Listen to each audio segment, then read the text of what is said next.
പിന്നെ തൃക്കാക്കര നീ എഴുതി വെച്ചു. അതാണ് ചോദ്യം. തൃക്കാക്കര കൺഫേം ആണോ? അത്ര ആത്മവിശ്വാസമാണ്. ഞാൻ 10 ദിവസം കൂടെ കഴിഞ്ഞാൽ ബിഗ് ബോസിൽ എത്ര ആത്മവിശ്വാസത്തോടു കൂടിയാണോ ഇത്തവണത്തെ കപ്പ് എനിക്കാണെന്ന് ഞാൻ ജൂനിയേഴ്സിനോട് പറഞ്ഞത്, അതേ വിളിക്കും കേട്ടോ. ഞാൻ വിളിക്കും 10 ദിവസം കഴിയുമ്പോൾ ഞാൻ പറയാം. അഖിലേട്ടാ ഇന്ന പോലെ എത്ര വോട്ടിന് ജയിക്കുന്നതാണ് വിശ്വാസം. ഓപ്പണായിട്ട് ഞാൻ പറയാം. 10 ദിവസം കൂടെ കഴിഞ്ഞ് ഞാൻ പറയാം. ഇച്ചിരി കൂടി നല്ല തൃപ്പൂണിത്തുറയല്ലായിരുന്നോ നിൽക്കാനാണെങ്കിൽ? അല്ല, അതെന്താ? ഞാൻ തൃക്കാക്കര ഫെബ്രുവരി 25-ാം തീയതിയെ സാബു സാറിനോട് ചോദിച്ചുണ്ടല്ലോ.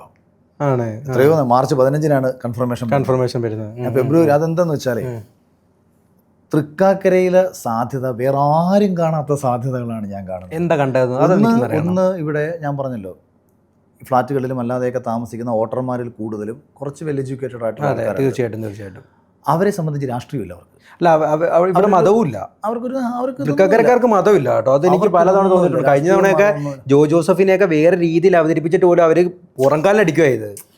അതാണ് തൃക്കാക്കര. വളരെ ബോധതലത്തിലുള്ള അതിലേട്ടാ. അപ്പം ഈ തൃക്കാക്കര അപ്പം ഉറപ്പിച്ച്, അതായത് കുന്നത്തുനാട് ഒന്ന് ഉറപ്പിച്ചു നമ്മൾ, പിന്നെ ഒന്ന് തൃക്കാക്കര ഉറപ്പിച്ചു.